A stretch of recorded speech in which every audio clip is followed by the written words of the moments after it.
You will recall that we were there to watch that vital moment when Hannah brought the child to the sanctuary and loaned him unto Yahweh for the rest of his life. And we saw her extraordinary resolution of spirit that must have been needed within her in order to pay that which she had vowed. And we also looked at her song of thanksgiving, a song of rejoicing so fervent and so intense that can only really be comprehended on the basis that Hannah's mind was always fixed on higher things. Given the age in which she lived, her thoughts, brothers and sisters, were truly remarkable. I think there was nothing to compare with her spirit in the nation at this point. And when Hannah had finished, and I'm imagining this, she knelt down and embraced Samuel. "Yahweh be with you, my son," she whispered. And a woman from the tabernacle stepped forward and took Samuel by the hand and said to him, "Come, little one, let me show you your new home," and led him away. The die was cast. The battle was joined. The outcome was now in Yahweh's hands, the hands of the Almighty. And so Hannah turned and walked away from the tabernacle. I don't think she looked back. It would have been too hard.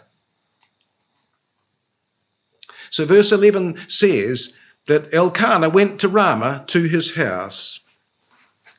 Now that's interesting because we know, of course, that Hannah must have returned home at the same point. After all, they were both at Shiloh, and Hannah's just concluded her song of thanksgiving.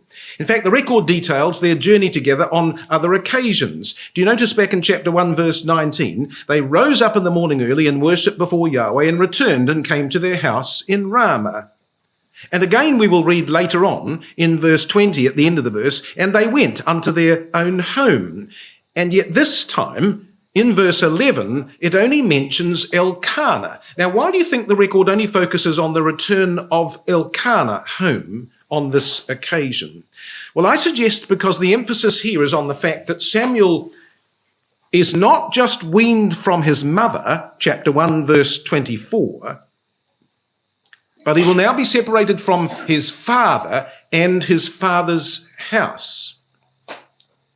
The little boy will from this moment live in another house and serve another father, according to a higher principle than that of flesh and blood. And I think the two sentences that are in this verse suggest that idea. This is how Rotherham's translates verse 11. See if you can see the balance here. Then went Elkanah unto Ramah unto his own house, but the boy remained ministering unto Yahweh.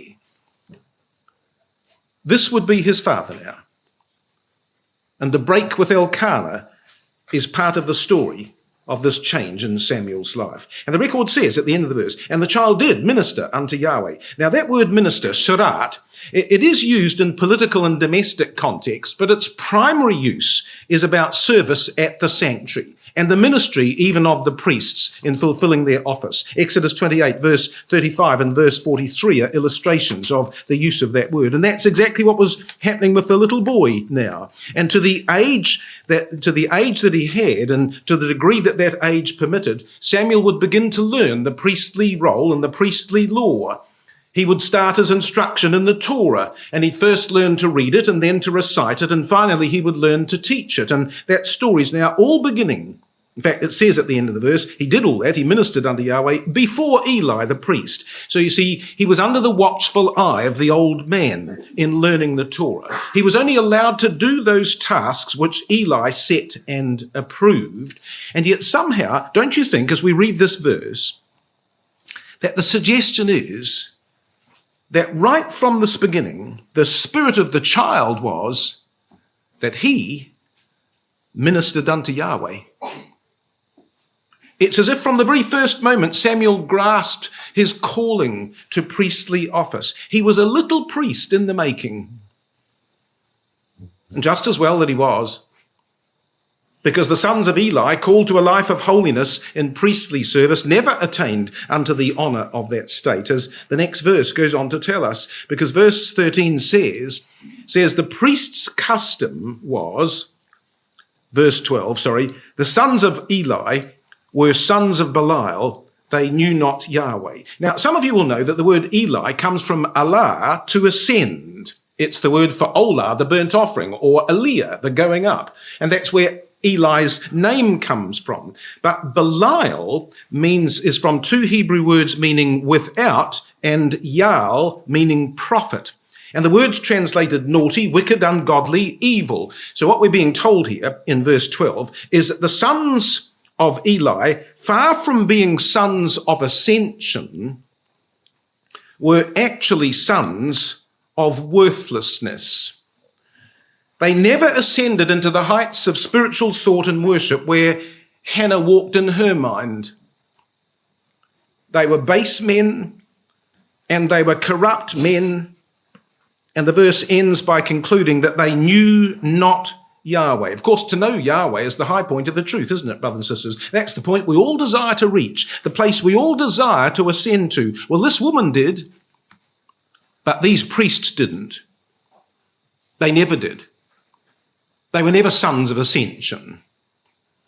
They were sons of utter worthlessness. No wonder there was a controversy between them. And in order to better understand why Hannah stood in such conflict with these two, we need to go back to the law of the peace offering itself to grasp the enormity of their wickedness in Shiloh. Now, if you come back to Leviticus chapter 3, we've got part of the law concerning the peace offering. And it's interesting how it begins in Leviticus chapter 3, verses 1 and 2, because this is what the peace offering is described as in its opening. Leviticus 3, verse 1 says, "And if his oblation be a sacrifice of peace offering, if he offer it of the herd, whether it be a male or female, he shall offer it without blemish before Yahweh, and he shall lay his hand upon the head of his offering and kill it at the door of the tabernacle of the congregation. And Aaron's sons, the priests, shall sprinkle the blood on the altar round about." So the peace offering, as we know, was the sacrifice above all others where the offerer was involved, fully involved, beginning with the offerer themselves, killing the sacrificial animal. But I want you to notice what the rules were as soon as the animal was slain concerning the disposal of the body. So verses 3 to 5 go on to say this: "Once the animal's been slain, he shall offer of the sacrifice of the peace offering an offering made by fire unto Yahweh. And that part which Yahweh requests is the fat that covereth the inwards, and all the fat that's upon the inwards, and the 2 kidneys, and the fat that is on them, which is by the flanks, and the caul above the liver with the kidneys, it shall he take away. And Aaron's sons shall burn it on the altar, upon the burnt sacrifice, which is upon the wood that is on the fire. It is an offering made by fire of a sweet Saviour unto Yahweh." So the fat was immediately taken and given to God. But that word fat, as some of you will know, keleb, means the choicest part. It's used that way in Numbers 18, verse 12. All the best kaleb of the oil and the best kaleb of the wine. It's translated this way in Psalm 147, verse 14. "He maketh peace in thy borders and filleth thee with the finest kaleb, the finest of the wheat." So that inward part, deep down inside us, well, that's who we really are, isn't it, brothers and sisters? And that's the part I desire, says God. And God was to receive his part first as a matter of priority. That bit's mine, says God, and I demand it first. But if you come to Leviticus chapter 7, we're told what happened to the rest of the animal in terms of the peace offering and its apportionment. Because it says this in Leviticus chapter 7, and reading from verse 29, here the record says, "Speak unto the children of Israel, saying, He that offereth the sacrifice of his peace offering, that peace offering unto Yahweh, he shall bring his oblation." And it shall be the sacrifice of his peace offerings, and his own hands shall bring the offering of Yahweh made by fire. So notice the intense involvement that the offerer himself was to have in the bringing of this offering. So now what was to happen then once he brought it? Well, it says, verse 30, the fat with the breast it shall he bring, that a breast may be waved for a wave offering before Yahweh. And the priest shall burn the fat upon the altar, but the breast shall be Aaron and his sons. And the right shoulder he shall give unto the priest for an heave offering of the sacrifice of your peace offerings. And he among the sons of Aaron that offereth the blood of the peace offerings and the fat shall have the right shoulder for his part. So there's several things that happen here, as some of you will know. After the fat came the breast of the animal, known as the wave breast, and referred to in verses 30 and 31. And that belonged to the high priest and his sons. And you see, it was called here a wave breast, and that the principle of the wave offering related to the matter of consecration. We know the Levites were consecrated to their service by being offered as a wave offering to Yahweh, as it says in Numbers chapter 8, verses 10 and 11. So that wave principle of consecration was involved. And that was what Yahweh asked of the offerer in spirit, his heartfelt consecration unto him. But then after that came the right shoulder of the animal that was known as the heave shoulder, and that's referred to in verses 32 and 33. So that was the upper part of the hind leg or the right thigh. It was the place of the greatest strength. So the giving of one's own strength was part of what the offerer, again, was asked to surrender up to God. And the very fact, incidentally, that the priest ate this part symbolized that that portion was accepted by God because the priest represented God, and the heave offering was literally heaved up to him. So in receiving that portion, the priest received it on behalf of God and ate it on behalf of God. But you know what? That happened to be the very best portion of the meat. The best portion went to the officiating priest. So the fat had gone to God, the wave breast has been given to the high priest, the heave shoulder has been given to the officiating priest, and now the rest of the body was available to be returned to the offerer that he might share it with his family. So this is where Elkanah would now be able to take the portions to distribute to his family members. It's that part of the peace offering which remains after these prescriptions of the law had been fulfilled. The offerer had his share of the animal, that he might eat it as part of this fellowship meal that would involve God, priest, and worshipper. Oh, and there was one more thing that they had to eat. Do you notice in this same chapter, verses 12 and 13? In addition to the meat of that offering, it says, if he offer it for a thanksgiving offering, he shall offer it with the sacrifice of thanksgiving, unleavened cakes mingled with oil, unleavened wafers anointed with oil, cakes mingled with oil of fine flour fried, and beside the cakes he shall offer for his offering leavened bread with his sacrifice of thanksgiving of his peace offering. The unleavened cakes, verse 12, would certainly have been partaken of by the priests.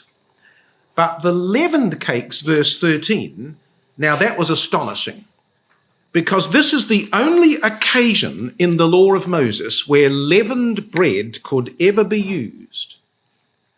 Now, why were leavened cakes permitted at the moment of partaking of a peace offering? Well, I think it's for this reason, you see, that it reminded the offerer that this meal, which they were going to eat in fellowship with God, was not based on their perfection. It was based on God's grace. You see, the unleavened cakes set forth the ideal, and the ideal was that true fellowship with God will only be experienced when sin is removed. But the leavened bread proclaimed the reality that sin is still present in our lives today, but God in his mercy permits us to enter into fellowship with him. It was quite remarkable how the law laid all this out, that the offerer might understand in what state they came before their God, dependent on his mercy and his grace, but privileged nonetheless to now share in a fellowship offering with their God. Well, with those details of the peace offering in mind, let's now come back to the sanctuary in Shiloh and see for ourselves just how wicked these two sons of Eli were. Because if you come back now to the 1st of Samuel chapter 2 and verse 13, we're given the details of their behaviour in these matters. 1st of Samuel chapter 2 verse 13 says, "And the priest's custom with the people was." Now that's interesting because that word custom is the Hebrew word mishpat. And the word mishpat means a judgment or a decision. But the law of Moses constantly stated that they were to keep all of God's judgments. They were to keep his mishpat. But that's not the mishpat that's being talked about here in verse 13. You see, Hoffni and Phineas had decided to establish their own mishpat, their own rule, their own custom in violation of God's. This wasn't God's mishpat, this was theirs.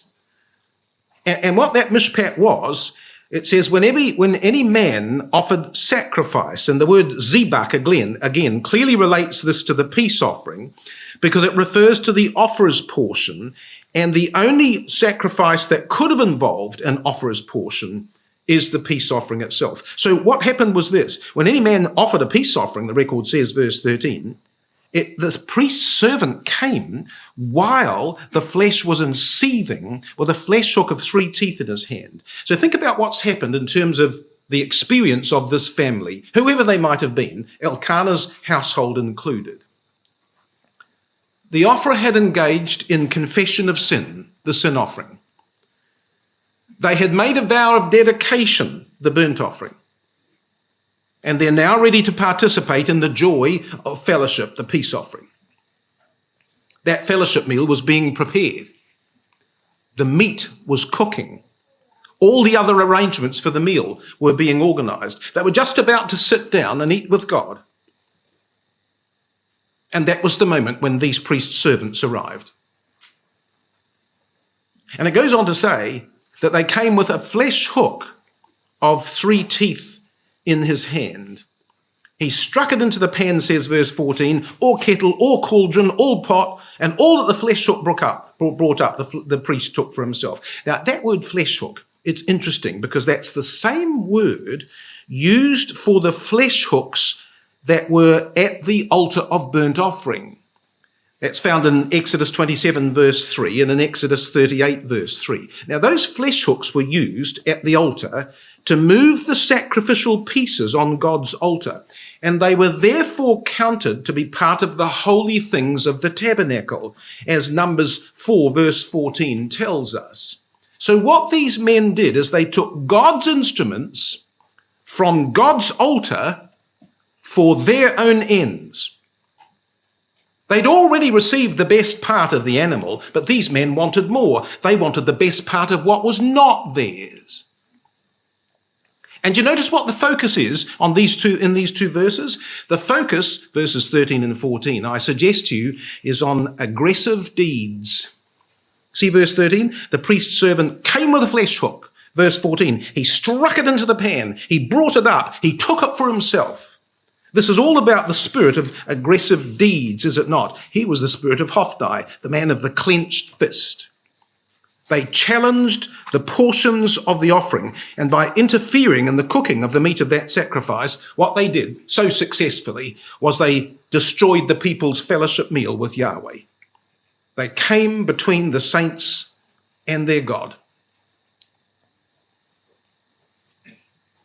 And the record says, at the end of verse 14, so did they in Shiloh unto all the Israelites that came hither. And that tells us that Hannah, among others, had experienced this evil behaviour time and time again in coming to Shiloh, because this was their established practice. They bullied all the worshippers into giving them what they wanted, and Hannah knew it. Verse 15 says, if you think that was bad, verse 15 says, also before they burnt the fat, the priest's servant came and said to the man that sacrificed, give flesh to roast for the priest. Now, do you notice that these episodes are marked out very carefully in terms of their timing? In verse 13, the confrontation occurred while the flesh was in seething. And that's a phrase that immediately relates to the offerer's portion. But this time, in verse 15, the confrontation occurs before they burnt the fat. And since all the fat was Yahweh's, as Leviticus 3 verse 16 has told us, this matter relates to Yahweh's portion. So give flesh to roast for the priest, came the demand, for he will not have sodden flesh of thee, but raw. And verse 16 says that if any man said unto them, well, let them not fail to burn the fat presently, and then take as much as thy soul desireth, then thus and so.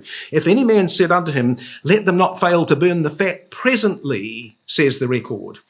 But you see, the offering of fat immediately to God after the slaying of the animal, you'll remember, was one of the priorities of the law. Rotherham says, let them at least make incense at once with the fat and then take. The American Standard Version says, surely burn the fat first and then take. And that was absolutely right for the offerer to say that. Let God have his portion first. That's what the law requires. Take, then take. How much might they take? Take as much as thy soul desireth, came back the answer. So here was the conciliatory spirit of an offerer who was prepared to give up much of their own portion of the sacrificial meal as long as God was honoured first with his rightful portion. And yet their gentle request, first do that, if you please, then take as much as thou desirest. That gentle request was met with a vulgar, brute demand. He would answer him, nay, but thou shalt give it me now, and if not, I will take it by force. And the force of the word now is used, don't you think, over against the word presently. So the implication is that burning the fat unto Yahweh doesn't come first, said these priests. Giving me the portion I want comes first. And if the truth be known, they may have even taken of the fat, which was Yahweh's, to make their roast even more delicious. And you notice what the emphasis is on verses 15 and 16. This time I suggest to you that the focus is on arrogant words. Verse 15, the priest's servant came and said to the man, verse 16, and if any man said, let them not, then he would answer, give me now. It's all about aggressive or arrogant words, isn't it? Here's the spirit of Phineas, the man of the brazen mouth. They challenged the order of the offering, and by interrupting the burning of the fat on the altar, they destroyed Yahweh's fellowship with his people. And this time they came between God and his saints. Wherefore, says verse 17, the sin of the young men was very great before Yahweh. You see, it wasn't just the evil of their bad example, their aggressive deeds, their arrogant words. Their sin lay in a contempt for divine principles which permitted and encouraged and legitimized a similar spirit of ungodliness among the people. That was absolutely disastrous. And worst of all, the climax of the peace offering centered on the wonder of worshipping a God who desired to share a fellowship meal with his people. And at that sacred, precious, special moment, these scoundrels came along and destroyed it all.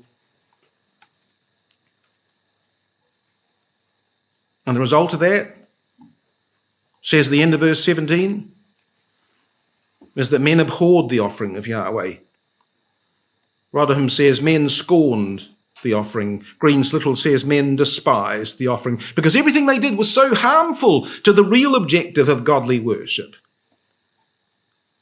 When the consecration of all one's labours brought before God in holiness were rudely seized for personal gain, what was the use of striving to worship in spirit and truth? It must have thoroughly disheartened the faithful, who for the most part were probably the only ones in the land who were even coming to offer their offerings. And these were the ones being bullied by Hoffni and Phineas. And Hannah had lived through this for year after year of sanctuary visits. Now do we understand why she could not properly partake of the meal when they brought their peace offerings to Shiloh? Now do we realize why Hannah's real adversaries were Hoffni and Phineas and not Peninnah, wicked priests emboldened in their own corrupt priesthood? Now do we appreciate why she prayed for a son and vowed him to God to be his instrument as a priest in restoring true fellowship between God and Israel? Now do we understand why she believed that these men and their evil ways needed to be overthrown? She hated their spirit, and she hated it on God's behalf. Now that challenge of spiritual decline, which Hannah faced so resolutely in her age, has always been present in the household of faith. Changes are made to the decorum and the dignity of the worship of God in ecclesias. Many of the changes are small, but they're incremental. And they're always incremental in one direction. They come about because of an agitation for change. But a sound, carefully reasoned scriptural basis for that change is more often than not completely absent. The mood of the ecclesia alters. The atmosphere declines. The sense of reverence that once touched every heart is lost by degrees which are themselves so gradual that it seems unreasonable to object. But over time, the characteristics of vigorous spiritual life that once revolved around a reverent respect for Yahweh, a deep desire to uphold the counsels of his word, and an appreciation of the greatness of his purpose, is all replaced by a style more suited to the wishes of the worshippers. Speech, dress, music, prayer, posture, attendance, commitment, study, reading are all made the subject of adjustment to make things more human, more relaxed, more comfortable, in a manner which unsurprisingly reflects why the spirit of the surrounding world. Some know that the changes are spiritually damaging to the higher purposes of the truth, but it's easier to say nothing. It's less challenging to give consent through silence. And that's how spiritual decline occurs. Beware the triumph of gradualism.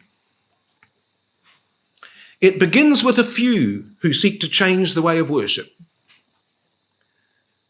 It ends with the many who in practice begin to abhor the offering of Yahweh. In that process, worship continues on earth, but it may no longer be accepted in heaven. The problem is, we don't have enough Hannahs.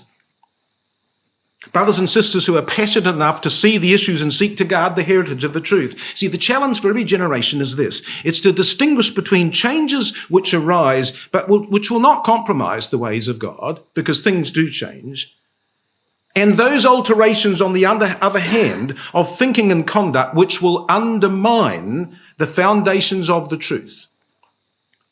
See, most people are insensibly affected by the passage of time and change. We gradually adjust to the new realities. We accept the decline in spiritual standards that comes with them. It's easy to do. A few see far enough ahead to discern that certain trends will bring spiritual catastrophe that could extinguish the truth. And I think that part of the uniqueness of Hannah's spirit was that she saw those trends and she recognized that danger. But what made her distinctive was her readiness to uphold the right and oppose the wrong in an age when it was easier to tolerate it.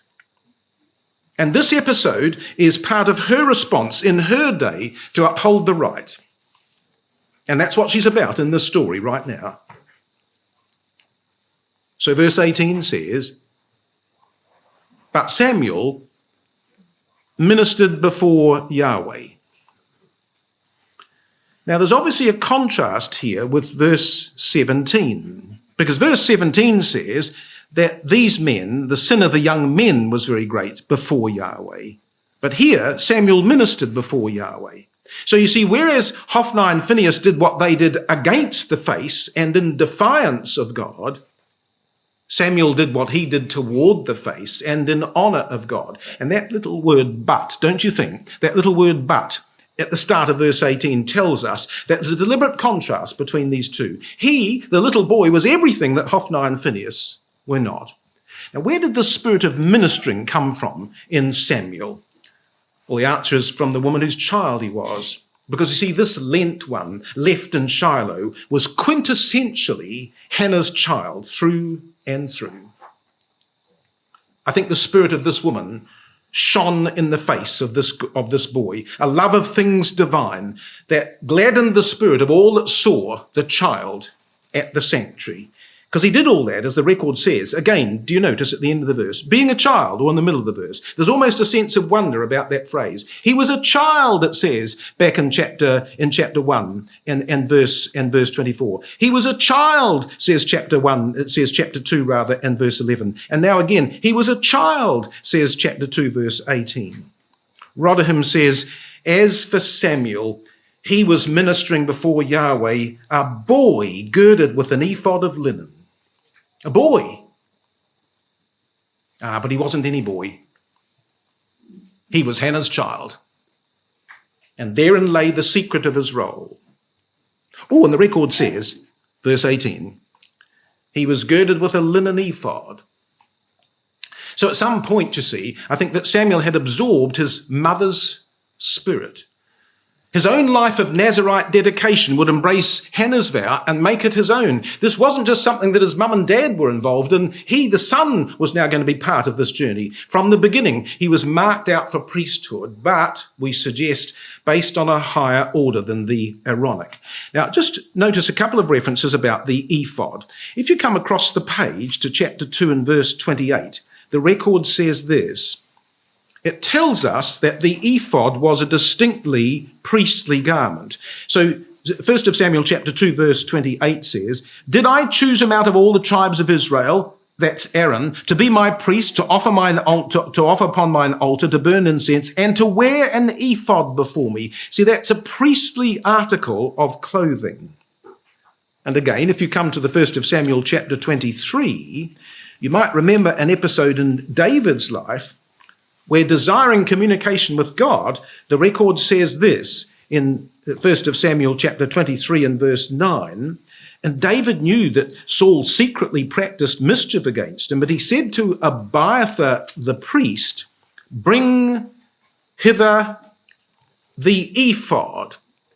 And that passage suggests that the ephod was the symbol of divine communication. Now, what's interesting about the 1 Samuel chapter 2, back in chapter 2 verse 18 is that someone put that linen ephod on that child.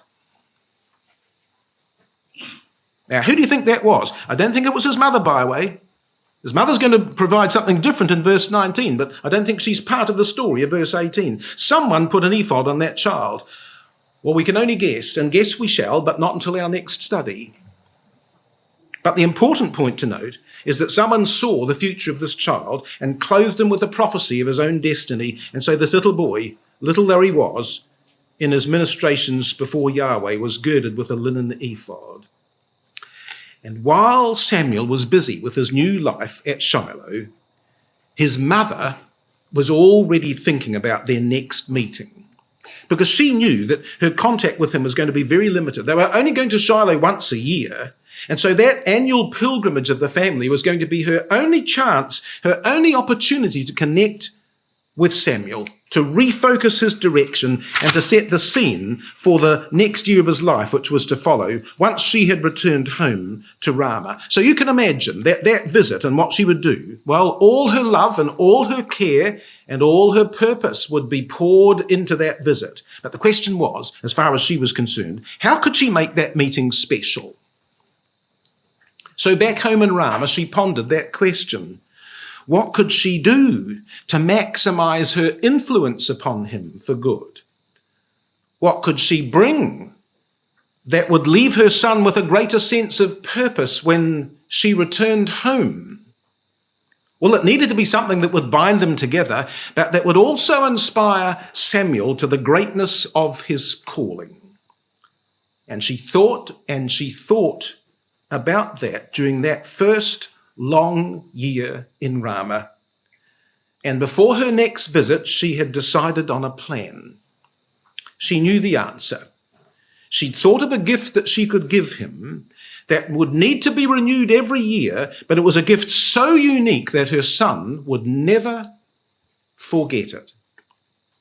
She would make him an article of clothing, a special garment that showed all her mother's love, but there would be more than love involved in its making. For this garment, a little coat was going to be made with threads of purpose.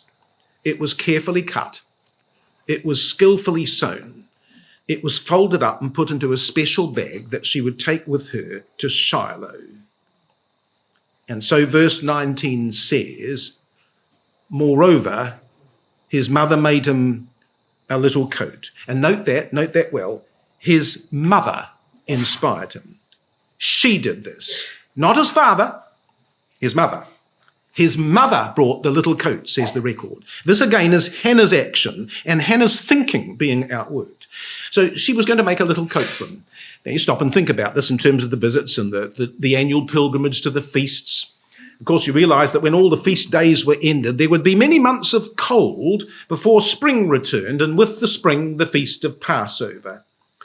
And during that time, the land would receive a blanket of snow. The crisp of cold would increase. Even in Shiloh, in the centre of the land, well, they would still feel the bite of winter days. So how natural that a mother's love would seek to provide a garment to warm her child that he might not be afraid of the snow, to quote the Proverbs. But this little coat wasn't made to keep him warm. If that had been Hannah's intention, she would have left it with him at Shiloh. But she didn't leave it there. She took it home with her to Ramah. And we know that because of the wording of the passage. Because you see what the verse goes on to say? It says that she brought it to him from year to year. Now, in the Hebrew, that phrase from year to year does not govern the action of making the coat. It governs the action of bringing the coat. Now, it might well be that as Samuel grew, she did adjust the size from year to year. But the thing that happened from year to year was that she brought the coat with her. Young's literal says, and a small upper coat doth his mother make to him, and she hath brought it up to him from time to time in her coming up with her husband. So this was not a succession of little coats, but a succession of occasions the little coat was brought up for Samuel to wear. It was always at the same time. It was always at the yearly sacrifice. So why did she do that? Why didn't she just give him the coat and leave it there? And if she did take it home, what was the point of bringing it up in the first place? Oh, there was a mystery here, don't you think? So let's picture the scene on that first occasion when Hannah returned to Shiloh, 1 year after having left Samuel there. She might have been uncertain, incidentally, as to how he'd react, but the news must have been spread that the mother was there, the child was brought forth, and little Samuel probably sped across the courtyard saying, "Emma, Emma!" And she knelt to receive him. Shalom haben shali, a long hug, and then a longer look at him from an arm's length, because that's what mums do. First a hug, and then let me have a good look at you. As she imprinted the story of his growth on her memory, she would probably do that every year from now on. She'd take a good look at how her boy was growing. And then she said, bringing out the little bag, "I've brought you a present. This is a special robe that reminds me that you're a priest now. And I hope it will help to remind you as well. And this will be your special gift to wear while we are together, you and I, at the sanctuary. It's like the robe the high priest wears. And indeed, it was. Because on every occasion, this word for the little coat is used before this verse, it refers exclusively to the robe of the ephod worn by the high priest. Exodus 28, verse 4, verse 31, verse 34, Exodus 29, verse 5, Exodus 39, verses 22 to 26, and Leviticus 8, verse 7. Those are all the previous references to the little coat, the Hebrew word. Now, the interesting thing about the robe of the ephod is that it divided the two sets of clothing which the high priest wore. You see, beneath the robe were the linen garments he wore in common with his sons. But the garments for glory and beauty which were worn over that robe were his exclusively. And that robe, as we know, had a special woven collar so strong that it could not be torn. And it symbolized that the high priest would unite the nation unto himself through his anointing. Now, these two articles of clothing, the high priest's clothing, the robe of the ephod and the ephod itself, are found together, as some of you will know, in a remarkable passage found in David's life. Let's just come and have a look at it, because there are a couple of very interesting connections here. In the first of Chronicles and chapter 15, and of course this is the story, well, at least the Chronicles story, of the bringing of the ark to Zion in the days of King David. But we're told exactly what happened on that occasion. There'd already been tragedy. Now they're bringing the ark for a second time. And this is what it says, First of Chronicles chapter 15 and verse 25. So David and the elders of Israel and the captains over thousands went to bring up the ark of the covenant of Yahweh out of the house of Obed-Edom with joy. And it came to pass, when God helped the Levites that bear the ark of the covenant of Yahweh, that they offered 7 bullocks and 7 rams. And David was clothed with a robe of fine linen, and all the Levites that bear the ark, and the singers, and Kenani, the master of the song with the singers. And David also had on him an ephod of linen. Thus all Israel brought up the ark of the covenant of Yahweh with shouting, with the sound of the cornet, with trumpets, with cymbals, making a noise with psalteries and harps.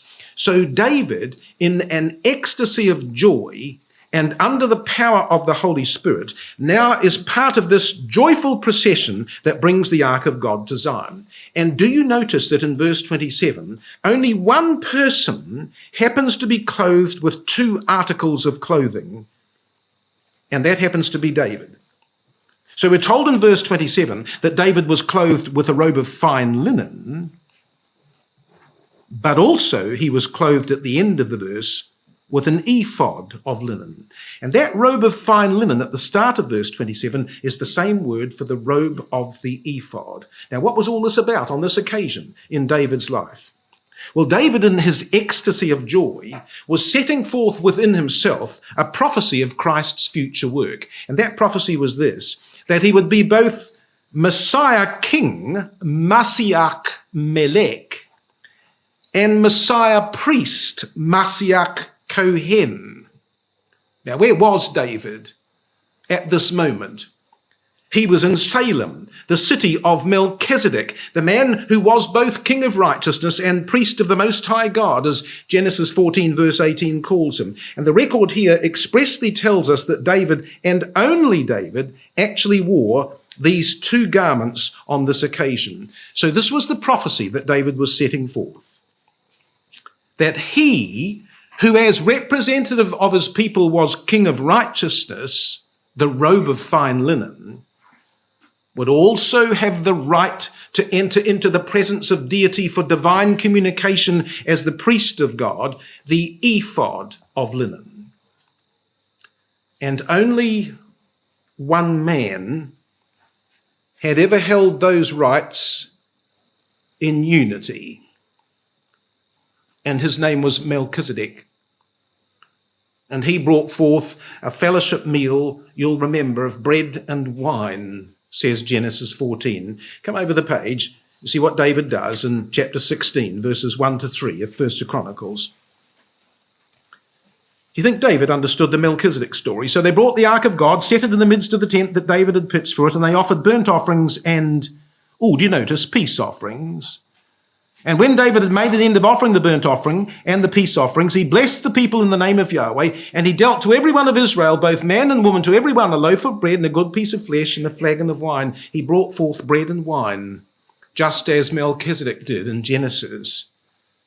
In fact, this wonderful episode was probably the very basis for the writing under the Spirit of Psalm 110. The Lord said that Yahweh said unto my Adon, the one that speaks of a king priest, one who would be a king to govern, verse 2 of the psalm, but to intercede as priest in verse 4 of the psalm, but only by the virtue of a special anointing in verse 3 of the psalm. David knew all of this. He knew the story of Melchizedek, and he knew that only the Son of God could be both king and priest. Yahweh said unto my Lord. But David also knew that on this day that he would foreshadow him, that future king priest to come. David would foreshadow him. Now, why that's so interesting is that outside the law of Moses and this occasion in David's life, there is only one other place in Scripture where those two articles, the robe of the ephod and the ephod, are found together. They're both worn by Hannah's child right here in the 1st of Samuel chapter 2, verses 18 and 19. And when did she bring this little garment up? Verse 19. When she came up with her husband to offer the yearly sacrifice. When she came up with her husband to offer the yearly sacrifice. So her action in clothing him with that special robe, I think, was extraordinary. Because this was her peaceful yet powerful repudiation of the priesthood of Hoffni and Phineas. Think about it. Hannah couldn't openly oppose these men. She had no force at her disposal to order their removal. She couldn't place them on trial. But what she could do was put that little coat over the head of her son. And in that simple act of quiet determination, she disassociated herself completely from their work and would have no part of it. But the moment, you see, was so unobtrusive and so natural between a mother and a child, sons of Eli wouldn't have even noticed. But in that singular action of clothing him with those garments, she declared that she recognized Samuel as her sole, legitimate, priestly representative. Oh, he might only be little, but he was her priest in principle. And that's what she declared with that little robe. And now we also understand why she only brought up the robe once a year. You see, the high priest didn't wear the robe of the ephod all the time. He only wore it when he was fulfilling his priestly office. David didn't wear his robe of the ephod all the time. He only wore it on that occasion when he danced before Yahweh with all his might. Hannah wasn't claiming Samuel to be a priestly representative for all the nation. That would be a matter for God to decide. But he could be her priest in prospect, and she claimed that right only in the context of her own appearance at the sanctuary once a year. And at that moment, at that time, she demonstrated her rejection of Hophni and Phineas, even while submitting to their ungodly behavior. And she declared her belief that in this child lay the seed of a new and better priesthood. That little coat was Samuel's calling to office, and each time she visited him in Shiloh, Hannah would reinforce its meaning with more understanding. And that one single action, repeated every year, was so full of meaning and so rich in significance that it fired up that little boy's heart for the rest of his life. Who but Hannah could have known how powerfully the story of the robe would operate upon her child? See, I think what she did is she set his direction for good. Every year she came and put that little coat upon his shoulders, and every year he accepted the burden of its responsibility. In spirit, he never put it off, because that little coat, you might know, that little coat became the mark of his special priesthood and the badge of his calling for the rest of his life. Now, do you remember these passages? We shan't turn them up, but you'll know them. 1 Samuel chapter 15, verse 27. And as Samuel turned to go away, Saul laid hold upon the skirt of his mantle. Do you remember that phrase? And again, in the 1 Samuel 28, verse 14, the witch of Endor said to Saul, an old man cometh up, and he's covered with a mantle. And Saul perceived that it was Samuel. And that word mantle, the mantle that covered Samuel until the day of his death, was the same word as the little coat that his mother put on him. When Samuel was grown to manhood, his flowing mantle and his flowing locks declared his priesthood, but not according to the order of Aaron. His priesthood came from a higher source. And all that began when his mother arrived every year with a peace offering for God and a priestly mantle for her son. So I think her influence on her boy was profound. And don't you think that in that account of the little coat that Hannah showed yet again that her mind was always fixed on higher things? Her spirit was absolutely outstanding. You know, when we think about the breadth of what this woman envisaged and how this woman thought, we can only be astonished and humbled. Because if she knew all this, then she knew that her son was but a figure of one still to come. So what else did she know about Messiah's future work? What did she see reaching backward and forward into the mysteries of Melchizedek? What did she really hope for with her little boy? Well, those questions, God willing, brothers and sisters, will form the basis for our exhortation tomorrow.